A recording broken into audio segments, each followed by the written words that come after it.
بھارت کی جانب سے اشتعال انگیز بیانات کا سلسلہ جاری ہے۔ ایک تقریب سے خطاب میں بھارتی آرمی چیف جنرل اپیندر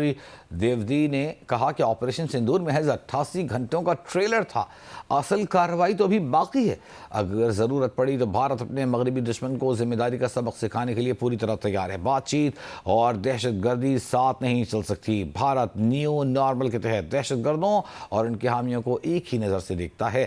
بھارتی آرمی چیف نے کہا کہ بھارت ترقی اور خوشحالی پر توجہ دے رہا ہے، لیکن اگر کوئی راستے میں رکاوٹ بنے گا تو کارروائی کی جائے گی۔ بھارتی آرمی چیف کے اس اشتعال انگیز بیان پر ہم بات کریں گے۔ دفاعی تجزیہ کار محمد علی صاحب ہمارے ساتھ ٹیلی فون لائن پر موجود ہیں۔ محمد علی صاحب، لگتا ہے کہ ہوا تو اکھڑ گئی ہے، بے عزتی بھی بہت ہوئی ہے دنیا بھر میں، لیکن اپنے عوام کو دلاسا دے رہے ہیں اس طرح کے اشتعال انگیز بیانات سے بھارتی آرمی چیف؟ جی بالکل، میں سمجھتا ہوں کہ تقریباً پچھلے 38 سال میں بھارت نے 8 موقعوں پہ پاکستان کے خلاف مختلف انداز کی جارحیت کی کوشش کی ہے، اور ہر دفعہ پاکستان کی افواج نے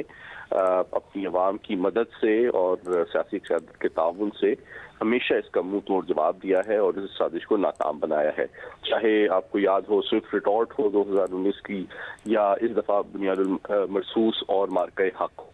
تو میں سمجھتا ہوں کہ جو اس طرح کی ان کی فرسٹریشن ہے وہ بالکل سمجھ میں آتی ہے، اور اس کی 4 وجوہات ہیں۔ دیکھیے، ان کا تقریباً 9 گنا زیادہ $75 ارب کا دفاعی بجٹ ہے پاکستان کے مقابلے، چوتھی بڑی دفاعی قوت ہے بھارت، اور 3-4 گھنٹے میں جس طرح ان کو اتنی شرمندگی اٹھانی پڑی، تو اب وہ اپنے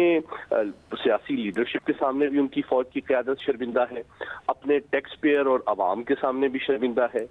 امریکہ اور عالمی طاقتوں کے سامنے بھی شرمندہ ہے، جن کو یہ چورن بیچتے تھے کہ جناب ہم تو چین کو کنٹین کرنے میں آپ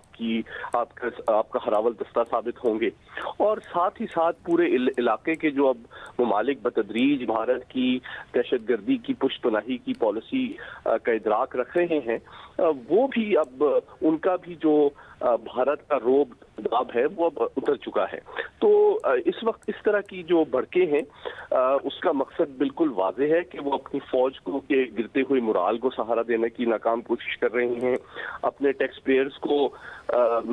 جو ہے بیسیکلی ان کو موٹیویٹ کرنا چاہتے ہیں کہ آپ اپنے خون پسینے کی کمائی، ترقی، خوشحالی، استحکام کے بجائے مسلم دشمنی اور پاکستان دشمنی پہ لٹاتے رہیں، اور پھر ان کی ایک اور مجبوری سیاسی قائد ان کو بھی قائل کرنا ہے۔ آپ کو یاد ہوگا 6 سال قبل جب مودی صاحب نے کہا تھا کہ اگر ہمارے پاس رافیل ہوتے تو سوئفٹ ریٹارٹ کا نتیجہ اور نکلتا، بھائی انہوں نے